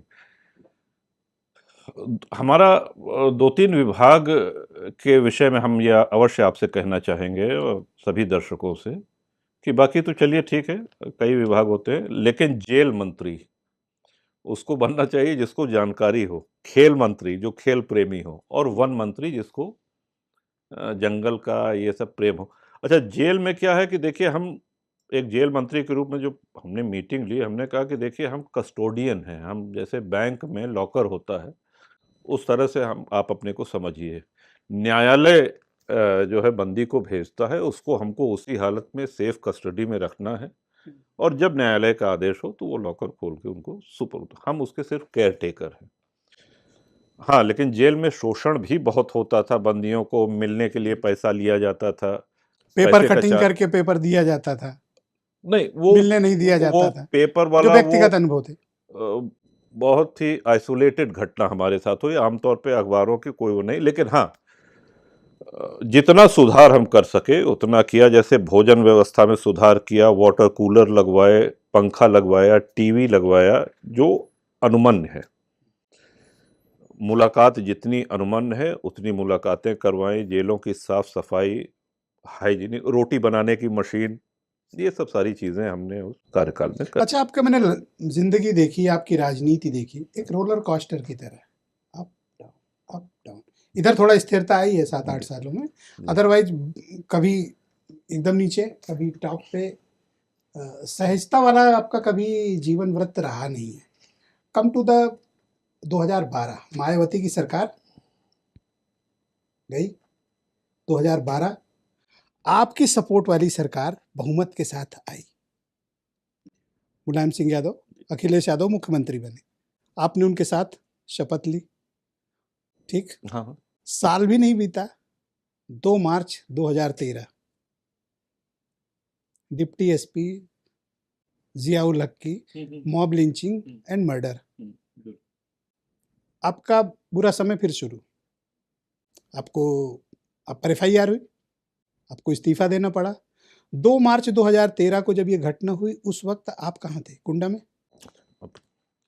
पहली बात तो रोलर कोस्टर वाली बात कर रहे हैं आपने, और सभी लोगों ने ECG रिपोर्ट हाँ। देखी होगी किसी भी व्यक्ति की। तो जब व्यक्ति जीवित रहता है तब वो ECG रिपोर्ट में ऐसे ऐसे आता है, वो रेखा अगर सम आने लगे तो इसका मतलब है कि उसका प्राणांत हो चुका है, देहावसान हो चुका है। तो जीवित है तो ऊपर नीचे ये सब तो लगा रहेगा। अब आ जाते हैं 2012 की बात 12, आपने हाँ। करी है। 2012 में अखिलेश जी पहली बार मुख्यमंत्री बनते हैं। 2012 में, 12 से 17 तक की ये सरकार रही। 13 में हमारी विधानसभा में बलीपुर गांव है, कुंडा ब्लॉक में, वहां पे मॉब लिंचिंग के तहत ये हत्या हुई। और उस समय आपने पूछा हम कहाँ थे, तो उस समय हम लखनऊ में थे और विधानसभा चल रही थी। ये सही बात है कि लोगों ने पूरा प्रयास किया कि साहब कुंडा में बिना इनके पत्ता नहीं डोल सकता है, पत्ता नहीं हिल सकता है, तो इनका हाथ है और ये है वो है, सारी चीजें। हम पहले ऐसे व्यक्ति थे जिसने स्वयं CBI जांच की मांग करी, क्योंकि हमको पता था हम प्रदेश सरकार में मंत्री हैं, उत्तर प्रदेश पुलिस अगर जांच करेगी, सही जांच करेगी और हमको क्लीन चिट मिलता है, तो ये कहा जाएगा कि इन्होंने अपने मंत्री पद का दुरुपयोग किया है। और ये सब इसलिए अपना नाम निकलवाने में कामयाब हो गए, क्योंकि ये प्रदेश सरकार में अच्छा खासा दखल रखते हैं, मंत्री हैं। तो हमने स्वयं सीबीआई, बल्कि उस समय कई नेता विधानसभा में उन्होंने कहा कि नहीं साहब सीबीआई नहीं, सीबीआई नहीं। हम कह रहे हैं बिल्कुल सीबीआई की ही तो मांग उस दिन करते आप हैं। अपने आवास पर थे, वो भी लखनऊ में थे। लखनऊ में थे आवास। अच्छा, मुझे ध्यान है आप इस घटना को होते ही अपनी गाड़ी लेकर खुद विक्रमादित्य मार्ग में गए, मुलायम सिंह अखिलेश जी यादव को के हमने घर सूचना गए, दी। अखिलेश हाँ यादव से हाँ जी मिलने। हाँ, बिल्कुल। ये सही है? हाँ बिल्कुल सही, बिल्कुल आप सही। एविडेंस क्रिएट करना चाहते थे कि देखो मैं यहाँ हूँ और मुख्यमंत्री नहीं से नहीं नहीं मिला, नहीं नहीं, एविडेंस नहीं। या देखिए आप अपनी हम, निर्दोषता साबित नहीं करना नहीं, चाहते? ना निर्दोष था ना एविडेंस, ऐसी कोई बात नहीं थी। चूंकि घटना हमारे क्षेत्र में हुई थी और उस समय एक बड़ी घटना थी ये, तो मुख्यमंत्री जी को अवगत कराना ये हमने आवश्यक समझा। तो हम गए, हम बता के चले आए कि वहाँ जब आप ये गए तो अखिलेश यादव ने, यानी तब के मुख्यमंत्री ने आपसे क्या पूछा? नहीं, उनको जानकारी नहीं थी। हमने बताया कि ऐसा सुनने में आ रहा है हम्म, कि वहाँ पे सीओ की हत्या हो गई है, वहाँ अतिरिक्त पुलिस भेजने की आवश्यकता है, पुलिस बल भेजने की आवश्यकता है, बाकी आप देख लीजिए अपने हिसाब से जो हो। ये कह करके, अच्छा उस समय हमको बुखार भी था, फीवर था। तो हम गए, बस इतने खड़े खड़े बात हुई है 5 मिनट, और फिर हम लौट के चले आए। फिर उसके बाद सीबीआई जांच हुई। नहीं, सीबीआई थोड़ा ने सा पहले रुकते हैं। चलो, आपको इस्तीफा देने के लिए अखिलेश यादव ने कहा था? बिल्कुल नहीं, बिल्कुल नहीं। वो खुद ये आज इसकी क्लैरिटी दीजिए। एकदम एकदम स्पष्ट कर सरपंच दे। कालिदास को हमने बुलाए गए थे, आप स्वयं पहुंचे थे? नहीं नहीं नहीं, बुलाए नहीं गए थे, हम आपको बता रहे हैं। हमने स्वयं कहा कि जब एफआईआर में हमारा, ये भी बड़ा रोचक है कि एफआईआर में हमारा नाम नहीं है। ये देखिए, हम ऑन कैमरा कह रहे हैं। एफआईआर का फुल फॉर्म होता है फर्स्ट इंफॉर्मेशन रिपोर्ट, ठीक? करेक्ट। फर्स्ट इंफॉर्मेशन रिपोर्ट में हमारा कोई नाम नहीं है। एसआईआर नाम की कोई चीज नहीं होती है। एसआईआर आजकल दूसरा है, वो वोटर वाला, वो उस पे उस बाद पे में बात बात, करेंगे हाँ अभी, बिल्कुल हम भी बात अभी करेंगे। करना जरूरी तो है। एफआईआर, उसको जो दूसरी जो रिपोर्ट लिखी गई, एक घटना की दो रिपोर्ट नहीं लिखी जा सकती है, फिर उसमें क्लब टुगेदर कर दिया गया। तो बिल्कुल मंत्री रहने का कोई अधिकार नहीं था नैतिकता के नाते, चूंकि एफआईआर हो चुकी थी। तो सिर्फ हमने स्वयं, एफआईआर पर गिरे, यहाँ तो चार्जशीट पे नहीं छोड़ रहे हैं लोग, आप ये ना कौन हम सी अपनी नैतिक? बात कर सकते हैं। हम गए और हमने स्वयं इस्तीफा लिखा, और शिवपाल जी से भी बात हुई थी। शिवपाल जी से हमने कहा कि हम देना चाहते हैं इस्तीफा। तो उन्होंने बात करा, कह के हम कहे समय दिलवाइए जो है हाउस हो में। सकता है आपके ऊपर दबाव रहा हो, कोई दबाव मुख्यमंत्री नहीं। सीधे ना देख, कह रहे नहीं हो, नहीं नहीं नहीं नहीं नहीं, साइड साइड से कहलाया गया हो। बिल्कुल नहीं। देखिए, हमने जीवन में हमेशा स्पष्टता रखी है, और कोई दबाव नहीं, कोई कुछ नहीं। हाँ, आज भी हम कह रहे हैं कि वो इस्तीफा देने का हमारा निर्णय एकदम सही रहा। और आपसे अखिलेश यादव ने नहीं कहा था नहीं इस्तीफा कहा दे, था, बिल्कुल नहीं कहा था। आपने स्वेच्छा से स्वयं दी? दिया। ओके। फिर सीबीआई जांच शुरू होती है, शुरू है। आप सीबीआई में कई बार पेश हुए? हाँ, 3 बार। 3 बार। 3 बार के लगभग। थोड़ा एम्बैरेसमेंट तो लगता होगा ना, कि जो काम किया नहीं उसके लिए बार बार आना पड़ रहा है? एम्बैरेसमेंट हमारे ख्याल से सही शब्द नहीं है। कोई झेप की बात नहीं है, लेकिन हाँ, खेद अवश्य हुआ।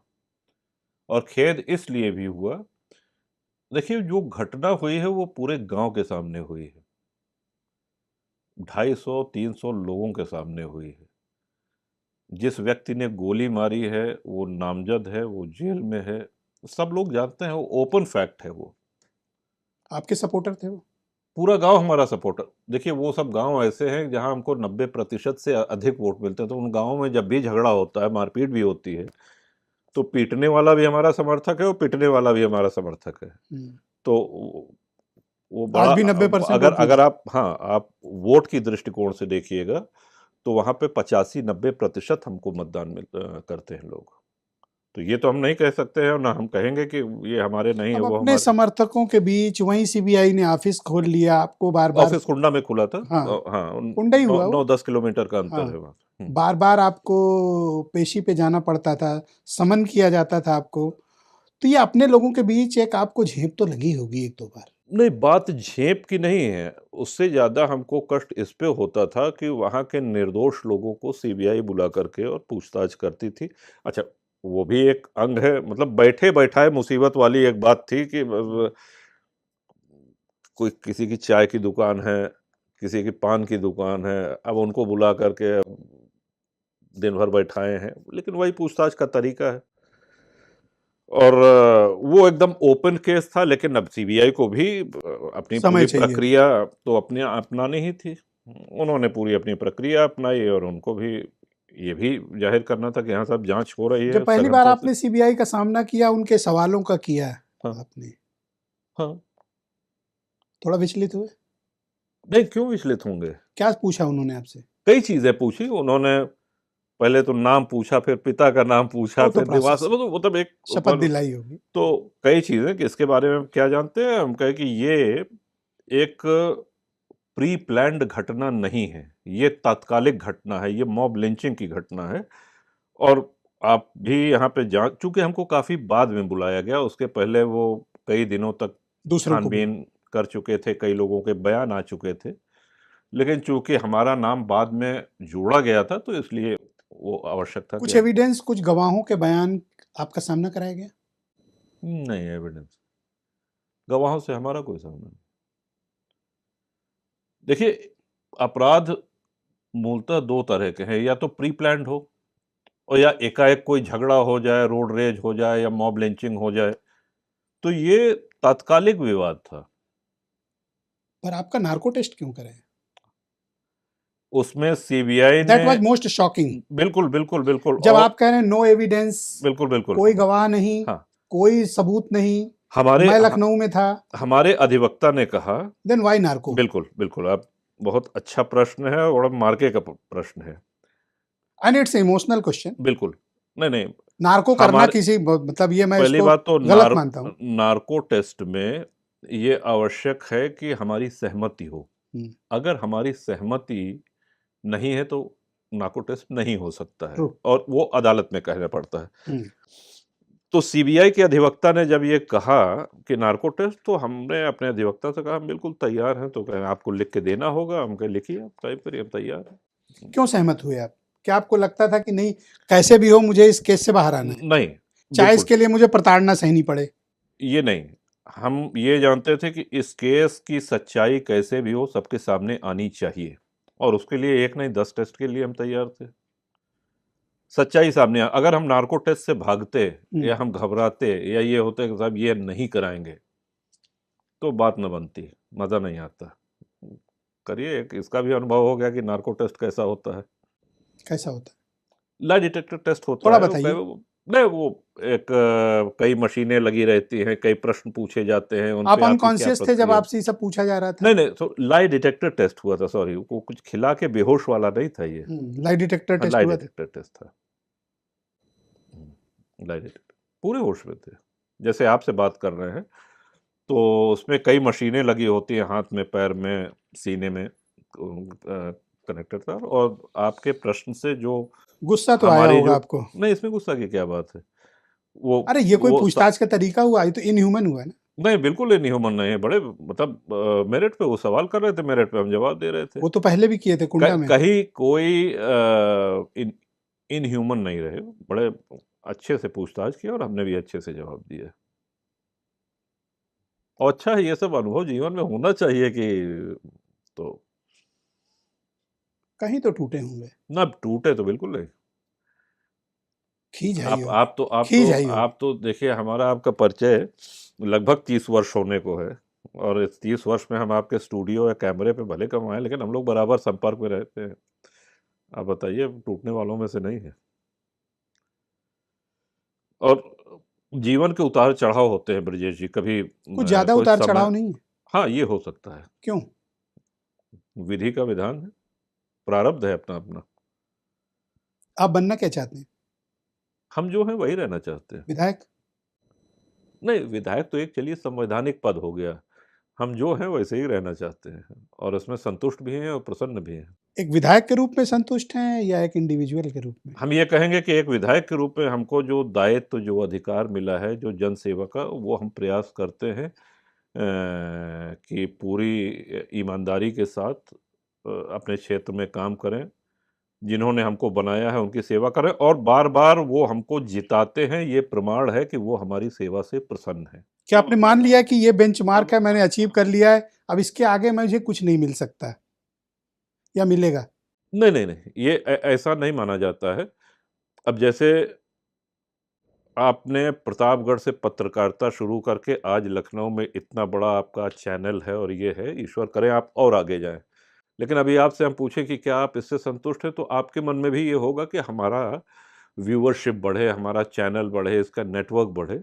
तो ये तो देखिए, कोई भी व्यक्ति किसी भी क्षेत्र में होगा, वो अगर किसान होगा और उसके खेत में अच्छी फसल हुई है, मान लीजिए 10 क्विंटल फसल हुई उसकी, तो आप पूछेंगे कि अच्छा बताओ क्या 10 क्विंटल में, तो वो तो कहेगा कि हमारी इच्छा है कि साहब 15 क्विंटल हो। तो 7 बार तो आगे एमएलए देखिए, आगे आगे बढ़ने की इच्छा वो सबकी होती है, हमारी भी है, ये एक अलग विषय है। लेकिन आगे बढ़ने का तरीका, उसके लिए कोई समझौता नहीं है, जैसे अंदर है वैसे बाहर है, स्पष्ट तौर पे है। अच्छा 5 बार तो मंत्री रह लिए, 7 बार के एमएलए हैं, बगल की सीट बिहार जिताते हैं, हाँ जी, एमएलसी आपका, एमएलसी है। जिला पंचायत जी, जिसको चाहते हैं उसको आप बनवा जी, लेते हैं, जितने ब्लॉक प्रमुख आपके क्षेत्र में जी, हैं आप सब बनवा लेते हैं, जी, ठीक। सहकारी बैंक आपके, जी। जितने भी इलेक्टेड बॉडी कुंडा और आसपास के या प्रतापगढ़ की मैक्सिमम है, वो आपके तो इसमें कंट्रोल गलत में क्या रहती है? है। मैं गलत नहीं कह रहा हूँ, हाँ, मैं कह रहा हूँ 5 बार मंत्री रह लिए तो अब तो 2 ही पद बचे हैं, नहीं, नहीं, हम एक डिप्टी वाला और एक राजा वाला, राजा का कौन-सा पद? मुख्यमंत्री का। अच्छा, नहीं, आपकी शुभकामना के लिए धन्यवाद। लेकिन कुछ तो एम्बिशन गोल सेट इतना किया हो। इतना हमने सोचा नहीं। अभी जो आपने कहा कि जैसे विधायक है, तो 25 वर्ष विधानसभा में जब पूरे हुए, तो जनसत्ता दल के नाम से एक दल का गठन हुआ है और बगैर किसी के गठबंधन के हम्म, आज हमारे विधानमंडल की संख्या 3 है। कांग्रेस 2 की एमएलए 1 एमएलसी। 1 एमएलसी विधानमंडल के, हम्म, और 2 राष्ट्रीय दल जो हैं वो मिला करके इतने हैं। बसपा कांग्रेस। जी।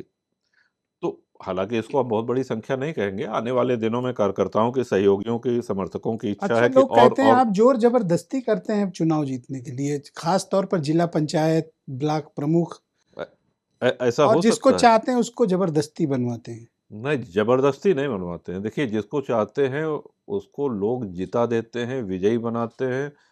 हमारे कार्यकर्ता इतने कर्मठ हैं, हमारे समर्थक इतने मजबूत हैं और इतने ईमानदार हैं कि वो पूरी ऊर्जा के साथ लगते कितने हैं। कर्मठ और कितनी ऊर्जा है कि कोई दूसरा वोट नहीं डाल पाता। क्यों नहीं डालते हैं? कई बार वोट पड़े हैं।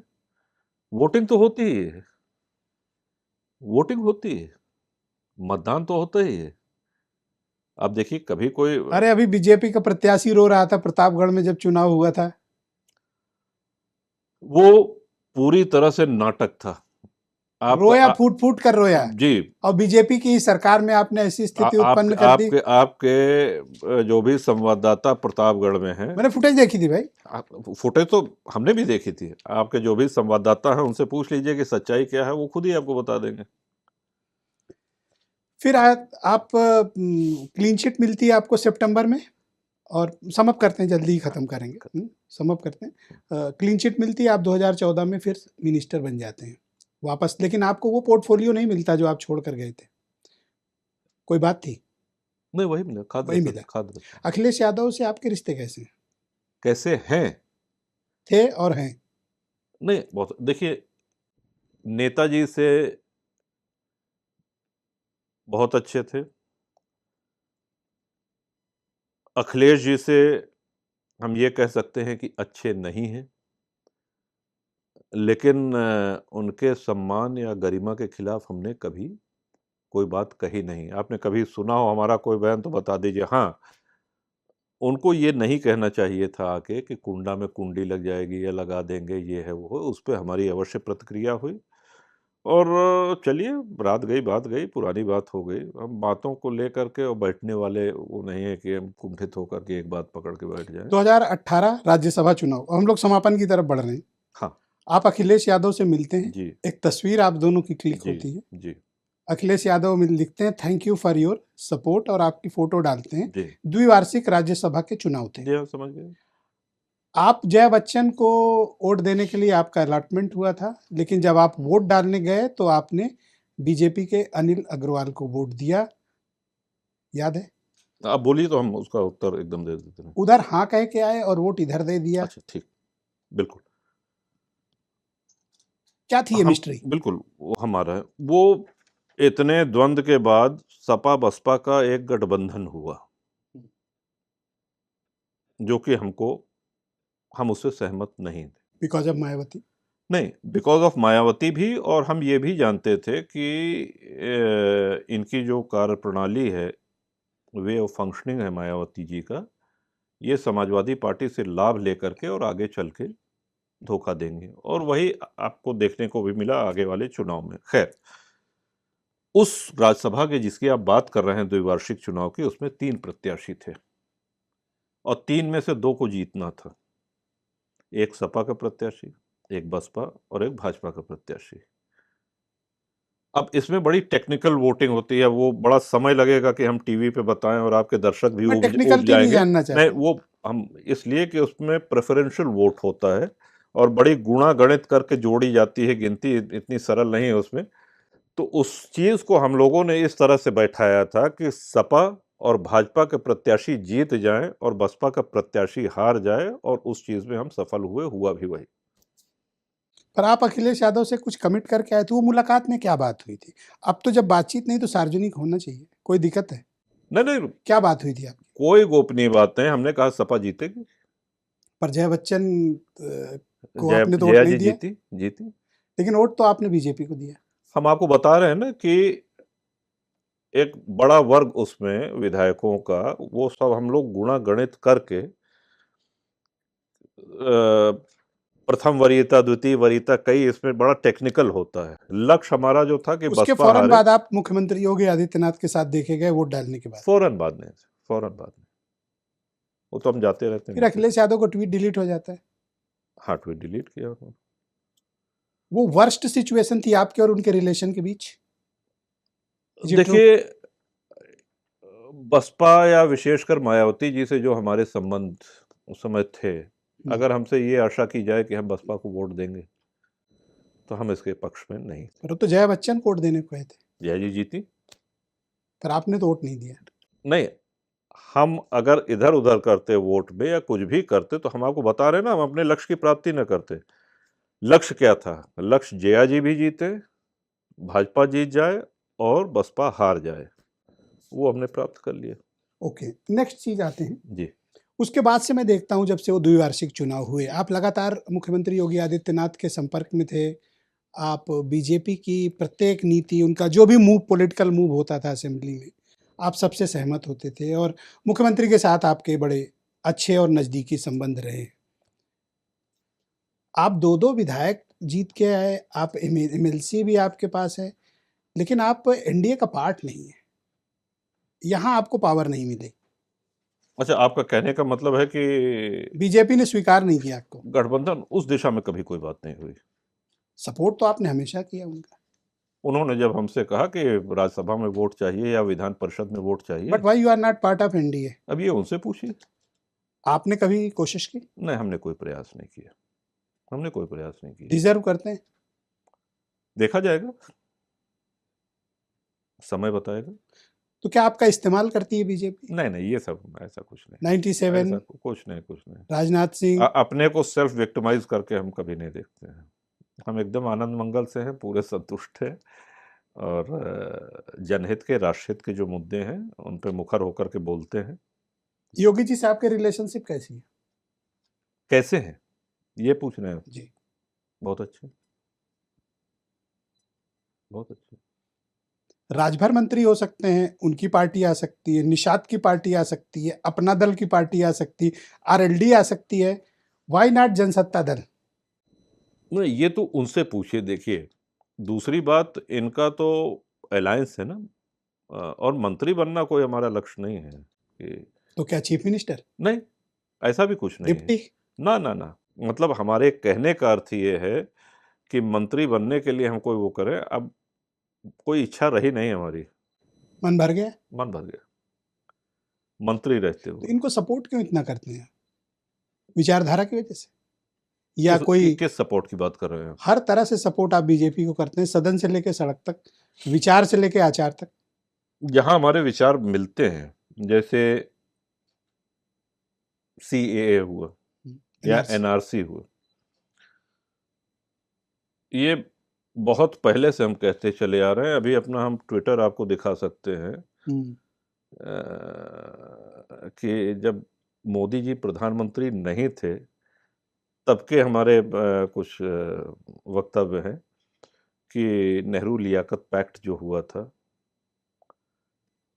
भारत पाकिस्तान के बीच में, कि वहाँ के जो अल्पसंख्यक आना चाहे, जो माइनॉरिटी आना चाहे, उनको भारत में स्थायी निवास दिया जाए। तो हम इस पक्ष में थे और बिल्कुल बहुत आप अच्छी तो चीज़ है। जयपुर राजस्थान तक गए निर्वासित हिंदुओं से मिलने, बिल्कुल गए, आपने उनका मुद्दा उठाया? दिल्ली भी गए हैं, समय-समय पे हम उठाते रहते हैं और वो बड़ा संवेदनशील मुद्दा है तो हमारे जब लिए। उनका विचार है, उनकी आपने हमेशा मदद की, उन्होंने आपकी कोई ऐसी विजिबल मदद नहीं की, उन्होंने से मेरा तात्पर्य Bharatiya Janata party as a whole से है। अब तो आप ये कह सकते हैं ना कि कोई सौदेबाजी के तहत हमने नहीं मदद करी। मैं देखो पहले तो आपने अचीव किया था, टर्म्स एंड कंडीशंस नहीं नहीं रखे। 97 और उसके बाद लगातार आपने अचीव तो किया, लेकिन इस वाली बीजेपी के साथ जो नई वाली है, यू आर नॉट कंफर्टेबल।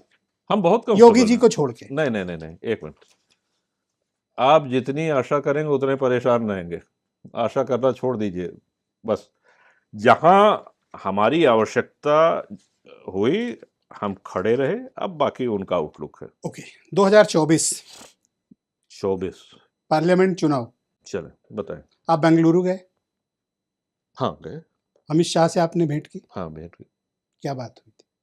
देखिए, बड़ी अच्छी बात हुई, लेकिन ये गरिमा के खिलाफ है कि अगर हमारी आपकी कोई बंद कमरे में बात हो और उसको सार्वजनिक रूप से हम यहाँ उन्होंने बताएं, सपोर्ट मांगा हो? वो जाने दीजिए, क्या बात, अच्छी वार्ता हुई। और कुछ पूछिए। फिर आप जिस दिन वोट डालने गए, कौशाम्बी संसदीय क्षेत्र का वोट जिस दिन पड़ रहा था, हाँ। आप अपने परिवार के साथ निकले, आपने वोट किया, जी बाहर मीडिया खड़ी हुई थी, जी 12:30 बजे का वक्त था दोपहर का, जी। आपने खुला ऐलान किया विनोद सोनकर को हराने का, बीजेपी प्रत्याशी। अच्छा, किया था? खुला ऐलान हमने नहीं किया। हम बताते हैं आपको। हमने एक भी जनसभा नहीं करी पूरे पार्लियामेंट चुनाव में। हम घर से निकले नहीं। अपने कार्यकर्ताओं समर्थकों की एक सभा बुलाई, जिसमें क्योंकि लोग जानना चाह रहे थे कि क्या करना है, हमारा क्या रवैया रहेगा, क्या इच्छा है हमारी, इस पे विराम लगाना आवश्यक था। तो हमने कहा कि देखिए, जब हम किसी प्रत्याशी के लिए आपसे वोट मांगते हैं, तो हमारा भी एक दायित्व होता है कि आपके सुख दुख में, आपकी आवश्यकता पे वो प्रत्याशी, वो सांसद, वो विधायक खड़ा रहेगा। आज हम इस स्थिति में नहीं हैं कि हम किसी की गारंटी ले सकें, विनोद सोनकर, हाँ, किसी की भी गारंटी ले सकें कि हम कह दें कि आप चलिए इनको जिताइए, इनको वोट दीजिए, ये खड़े रहेंगे और फिर बाद में न मिले। इसलिए आप लोग की जहां इच्छा हो वहां वोट दीजिए। अच्छा, दूसरी बात, अधिकारियों से लेके, पत्रकारों से लेकर के, और जितने भाजपा ने सर्वे कराए, और आप भी इससे सहमत हो गए, और हम देखिए मुस्कुराहट आपके चेहरे पे आ गई है क्योंकि हमारी आपकी बात हुई है, और आपने भी नहीं, कहा हमारा कि भी संसदीय क्षेत्र है एग्जैक्टली जी। आपने खुल के कहा है कि भाई ये कतई नहीं जीत सकता है आदमी, और उसी लोकसभा क्षेत्र के आप भी और हम भी दोनों लोग रहने वाले हैं। तो जो परिस्थितियां थी उससे आप अवगत हैं कि देखिए, कई बार एक सिटिंग एमपी या एमएलए की एंटी इनकम्बेंसी इतनी ज्यादा हो जाती है कि उस पार्टी की लोकप्रियता उसके आगे निष्प्रभावी हो जाती है। वही हुआ। आप बीजेपी के खिलाफ थे या विनोद सोनकर के? नहीं, हमने कहा ना कि इस चुनाव में हमने अपने सभी समर्थकों को खुला छोड़ दिया कि आप लोग जाइए, तो बीजेपी कौशाम्बी भी हार गई, प्रतापगढ़ भी जहां हार गई। मनाए जाइए का मतलब जहां मनाए वहां मतदान करिए। इसका क्रेडिट लेना चाहेंगे कि कौशाम्बी भी बीजेपी हार गई और प्रतापगढ़ भी? देखिए, वो हमारी आपकी पहले भी बात हुई थी, वो सब लोग जानते थे कि अगर इनको टिकट मिलेगा तो हार जाएंगे। उसमें किसी कोई बहुत बड़ा योगदान नहीं है। क्रेडिट नहीं लेना चाहेंगे? नहीं, कोई क्रेडिट नहीं लेना चाहेंगे। लेकिन आप बताइए, आम जनमानस, गांव गिराव के लोग, आपके गांव दारानगर के लोग क्या यही तो कह रहे थे? मतलब ये भी हाँ, तो क्षेत्र से आवाज तो थी, यही थी, खुली आवाज थी। खुली आवाज थी। स्पष्ट था ना कि भाजपा किसी को भी टिकट दे दे, भाजपा का परिणाम मजबूत है, लेकिन इस प्रत्याशी के खिलाफ एंटी इनकम्बेंसी। अब आपने कहा कि मतदान के बाद आपने खुला ऐलान नहीं किया। हमने ये कहा था कि मौजूदा सांसद के खिलाफ एंटी इनकम्बेंसी के कारण। तो राजा भैया और क्या मतलब होता है किसी के तो खिलाफत जो करने सच्चाई है का? वही हमने कहा, हम उसको डिनाई कहाँ कर रहे हैं। नहीं, खुला खुला खुला ऐलान कहा आपने? जो ये जो खुला ही होता है, हमको और कितना खुलना होता है? नहीं, हमने खुलना तो फिर ऐसा होता है कि हम एक एक दिन में 20-20 मीटिंगें करते, फिर पूरे कार्यकर्ताओं को एकदम मोबिलाइज कर देते। तब ये अंतर बढ़ के अब और ज्यादा हो जाता है, कितना? बहुत ज्यादा हो जाता है। आप जानते हैं, आपके बगल की बात है।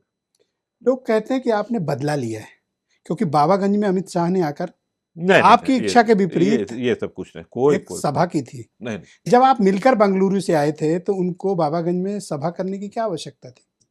नहीं, देखिए, वो बात हर्ट तो की होगी। नहीं, अमित शाह जी से जो हमारी वार्ता हुई वो बंद कमरे की, जैसा कि हमने पहले कहा कि बड़ी अच्छी वार्ता मैं हुई, जानना नंबर नहीं एक। चाहता, आप अच्छा, नहीं हाँ। बताना चाहते, वो और विषय और नहीं। दूसरा, बाबागंज में सभा हुई तो बिल्कुल करेंगे भाई। लोकसभा हो, विधानसभा, सीनियर लीडर्स आते हैं, केंद्रीय मंत्रीगण आते हैं, बड़े नेता आते हैं, पार्टी के अध्यक्ष आते हैं, अपने प्रत्याशी के पक्ष में मीटिंगें करते हैं। इसमें गलत क्या है? बुरा नहीं लगा? क्यों बुरा लगेगा? आपके क्षेत्र में पहुंच के कोई ललकार रहा है अरे अरे, तो किसको ललकार रहा है? और आप हमको मंच पे हमको नहीं थे? थोड़ी ललकार रहे हैं। आप मंच पे नहीं थे? नहीं, हम अब वही हमने कहा ना, कोई हमारा बीजेपी के साथ अलायंस तो हुआ नहीं है।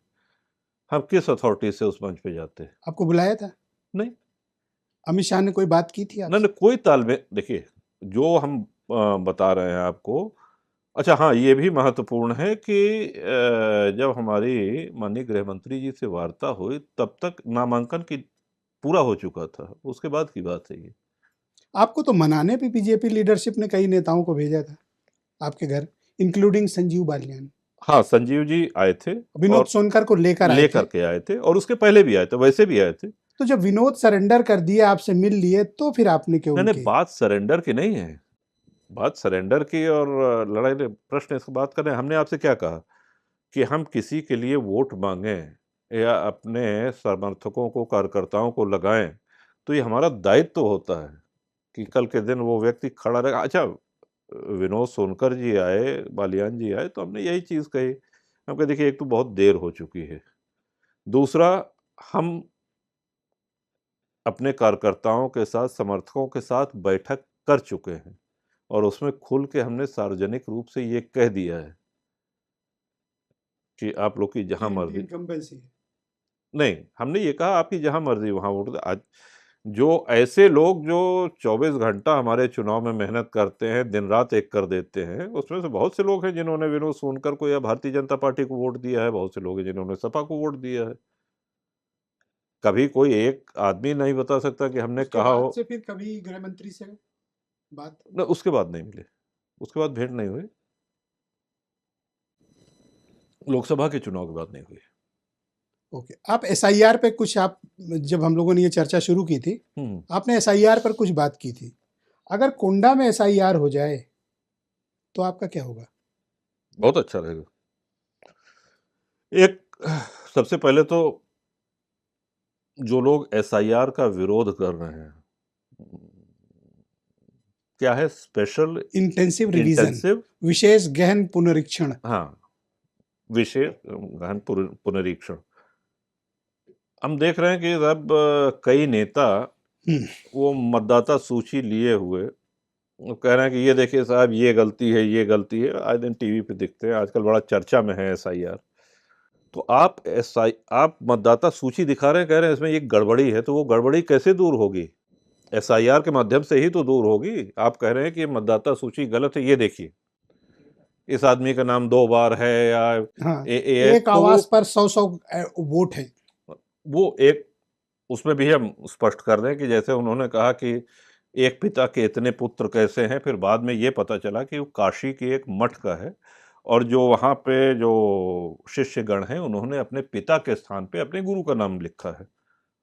तो इसमें कोई गलत भी नहीं है। जो एक, अच्छा, आप एसआईआर के वो समर्थक हैं ना? बिल्कुल है, बिल्कुल है। शुद्ध और सही सूची आए, इसमें दिक्कत क्या है?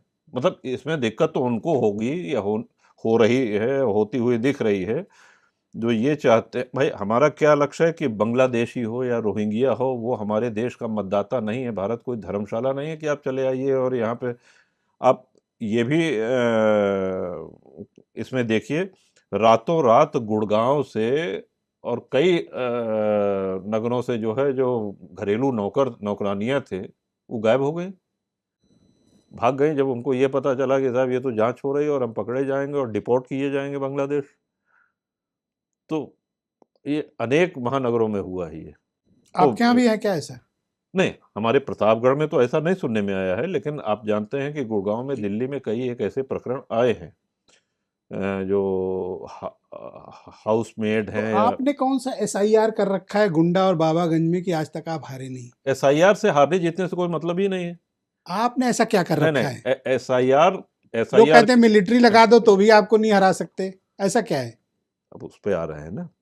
देखिए, पहली बात, एसआईआर इसलिए आवश्यक है कि बांग्लादेशी या रोहिंग्या या जो अशुद्धियां हैं वो दूर हों।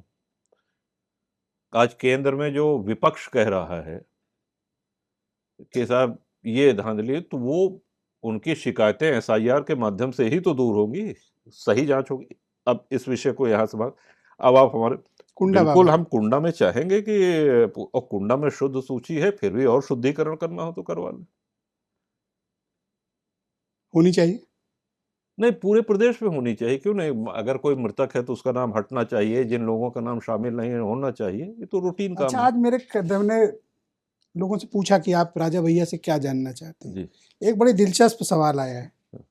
आपको गाड़ियों का बहुत शौक है? अब थोड़ा बस 5 संक्षेप, मिनट हाँ में जी, खत्म करें। गाड़ियों का शौक है? गाड़ियों का जी। इस समय कौन सी गाड़ी इस्तेमाल कर रहे हैं?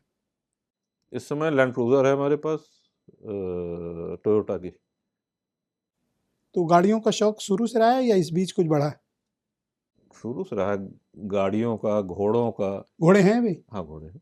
चढ़ते हैं? कम चढ़ते हैं, लेकिन चढ़ते हैं। क्यों? समय नहीं मिलता ब्रजेश जी, और लखनऊ से जब घर गए, कभी चढ़े कभी नहीं चढ़े, लेकिन हाँ, घोड़े हैं, कुत्ते हैं, स्टड कुत्तों का फॉर्म है शौक। आपके पास अभी भी? हाँ, स्टड फार्म है, लिखा पढ़ी में स्टड फार्म। लोग कहते हैं 5-6 बड़ी गाड़ियां आपके पास, Toyota Land Cruiser, Land Rover Defender, Jeep Wrangler, land हमारे नाम रोवर जो थी रेंज वो हमने रोवर, बता दी। 5th जनरेशन वाली भी है, फिफ्थ मर्सिडीज भी रखते हैं आप। फिफ्थ जनरेशन क्या बताया? 5th जनरेशन की कोई लैंड रोवर है आपके पास? फिफ्थ ऐसा जनरेशन दर्शक से कह रहे हैं। फिफ्थ जनरेशन से तो हम नहीं समझे, लेकिन जितने की आवश्यकता है, अच्छी लेटेस्ट गाड़ियां वाली है ना? हैं, शौक लेटेस्ट हमारा। की मान लेते हैं। फिफ्थ जनरेशन ऐसा होना नहीं चाहिए, लेकिन खैर। शॉपिंग कहाँ से करते हैं? किस चीज की? कपड़ों की, जूतों की? कोई एक आपको अच्छे लग रहे हैं? हाँ ठीक है, अब देखिए, आपसे आपका ऊपर। ड्रेसिंग सेंस अच्छा है। धन्यवाद। तो यहीं पे जनपद में सिलवा लेते हैं। कहीं बाहर से नहीं खरीदते? नहीं, कोई ऐसा नहीं, कभी राजस्थान में है एक ईस्ट वेस्ट टेलर, वहां से सिलवा लेते हैं, जयपुर से।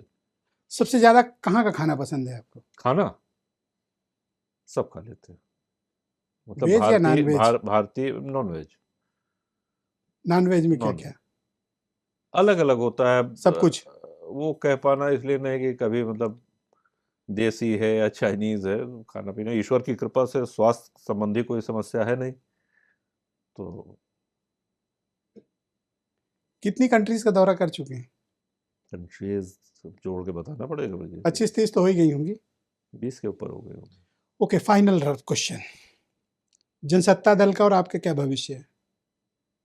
अब हम कोई भविष्य वक्ता तो नहीं है, लेकिन हाँ, जैसे हर किसी की भी कोई पार्टी हो तो वो चाहेगा कि पार्टी और मजबूत हो, जनाधार बढ़े, सीटें अधिक आए।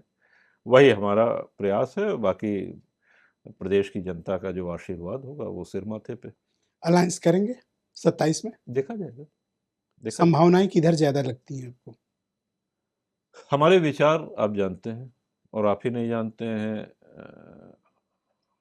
और लोग भी जानते हैं, इन विचारों से समझौता नहीं।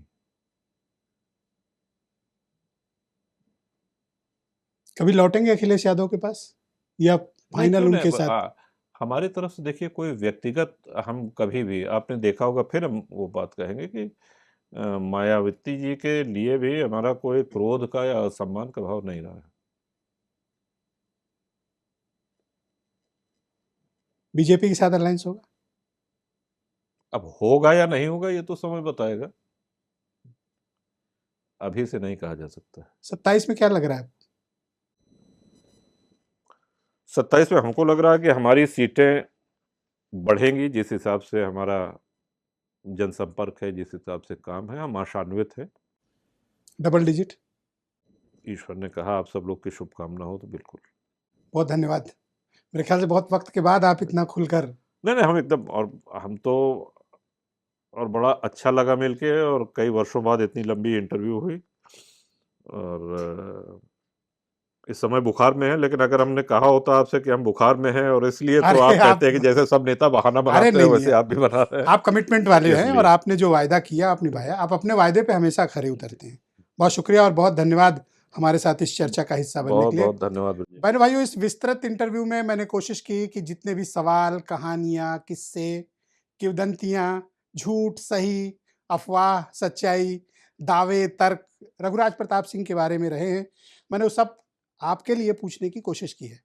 अब राजा भैया का पॉडकास्ट आपको कैसा लगा, आप कमेंट्स करके हमें ज़रूर बताएं। आप सबका बहुत शुक्रिया, धन्यवाद इस कार्यक्रम को देखने के लिए। नमस्कार। आपको आतंकवादी घोषित कर दिया जाता है। 2 घटनाएं उन्होंने आपके साथ की तो उसी का बदला लिया आपको आतंकवादी घोषित कर। अखिलेश यादव से आपके रिश्ते कैसे हैं? आप बेंगलुरु गए? हाँ गए। अमित शाह से आपने भेंट की? हाँ भेंट की। क्या बात?